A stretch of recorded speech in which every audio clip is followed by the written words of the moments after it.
Okay, what I really wanted to talk about with the purpose of this thing is to talk about influential music and influential albums.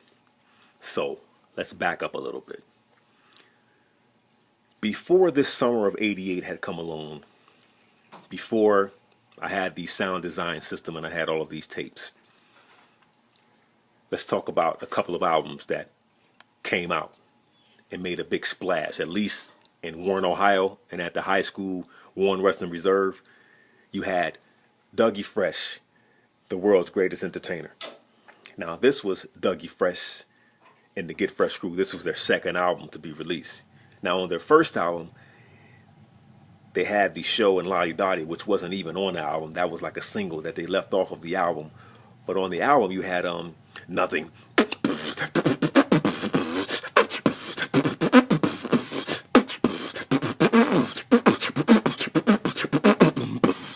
So you had the beatbox of the Nothing song. You had a couple of other songs on that album that were really funky. And so that was the first album of Get Dougie Fresh and the Get Fresh crew. Now, the second album, it came out and just made such a big splash. It was crazy ridiculous. So first you had the lead off single, Rising to the Top, Ain't No Half Stepping. Ain't no half, no. Yeah, it ain't no half stepping. Ain't no. Yeah, okay, so that was on the Dougie Fresh song, Rising to the Top. That was like a crazy smooth production. The song was crazy, Dougie in there doing his thing, his do the Dougie, and the song was just crazy fresh. But the album, you had On the Strength, you had I'm Getting Ready, I'm Getting Ready.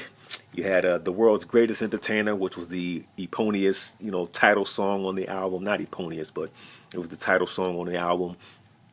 And so that was a really great album that was really getting circulated around my high school, and that was really getting bumped really, really hard at the time, was Dougie Fresh and the Get Fresh crew, The World's Greatest Entertainer.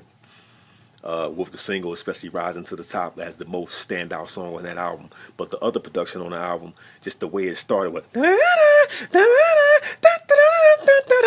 and then that song with the, I think that's the Rolling Stones kind of beat that came in that he was rhyming to, but the first opening song on that album. And then you get into Rising to the Top, and you get into On the Strength, and you get into Let's Talk About Cars, and he had a couple of, just that album was really, really phenomenal. It was a really, really great listen, and had a really, influence on me as far as like, yeah, this is that joint right here. And then another album during that same time was, like I said, my favorite BDP and Boogie Down Productions album, By All Means Necessary. So you have this album, you have the lead-off single, My Philosophy on the Industry. So you had KRSONE going off on that song, which was a really, really great song. And then you had it's Jimmy, the J, the I, the M, the M, the Y, the J, the I, the M is Jimmy. Ding, ding, dong. So that joint was on there. You had what can I get for 63 cents? Cocaine business controls America. So you had that joint on there. You had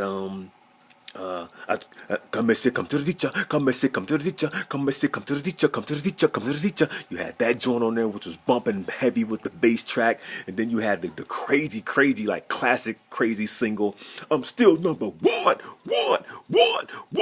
That track, when you think about that track, that has to be one of the just greatest like track to be dropped. Just that's a great feel good track. When you hear that track, you just like boom, boom, boom, boom.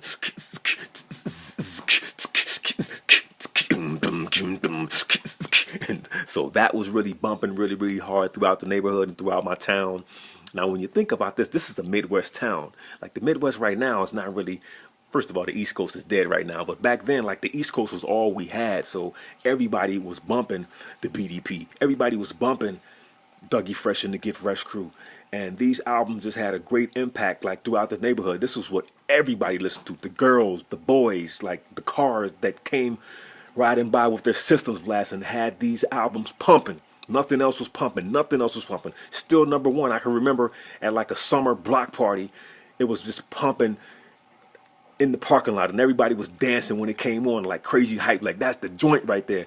So these were albums that really, really had a great influence on me within the hip hop culture, and they were really, really great albums that just had that great feel good, that great hip hop, and it actually gave you, like, when you're listening to this and you're listening to the MCs, it kind of gave you, you know, chutzpah, and it gave you confidence, like it just made you feel like yeah, like I don't know, it just gave you that feeling of something good, something great, and it was really just great to be a part of that.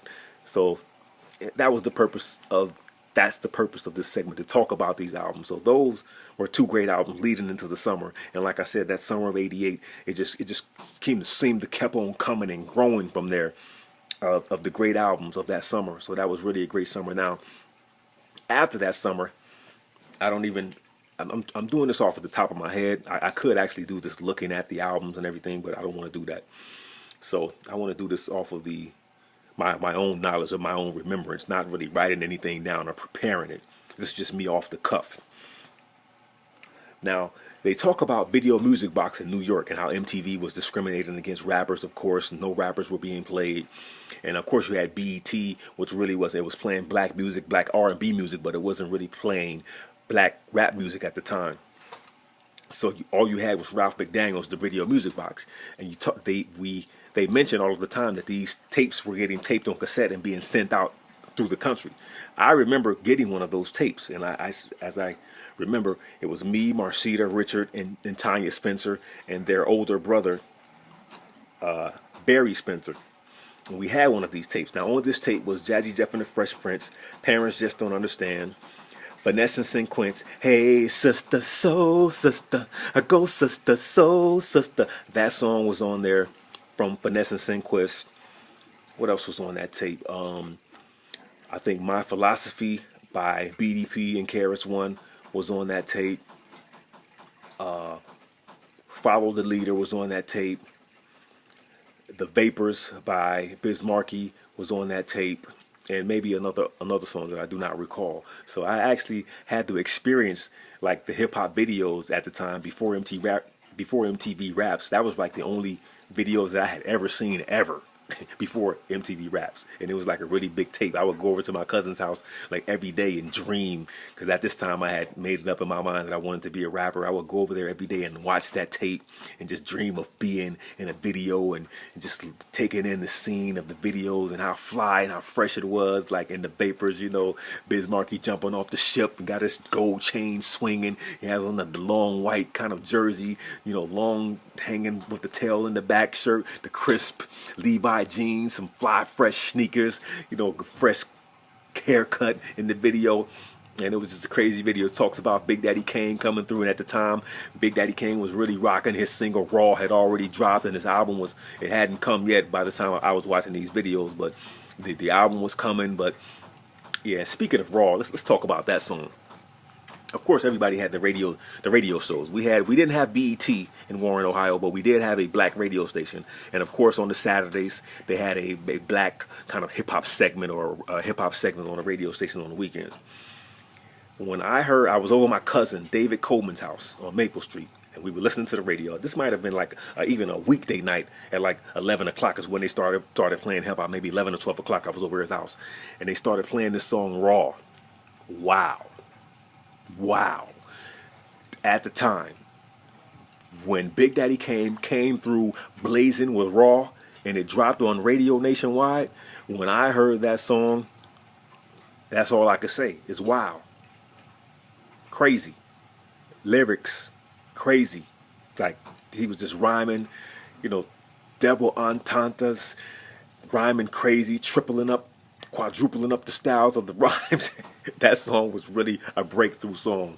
And, you know, as you know, Big Daddy Kane, from that song, that's where it all just started off. And then he dropped that album, Long Live the Kane, and Set It Off was on there, and those songs, Ain't No Half Stepping and I'll Take You There, and those joints. So that was a really, really great album from Big Daddy Kane, with the lead-off single of Raw just sucked everybody in. So that was a really, really great album and a great time for hip-hop, which was during the summer of 1988. And I guess let me go on to the next segment to get into some of the other influential albums that followed after that summer of '88. But we'll get into that the next segment.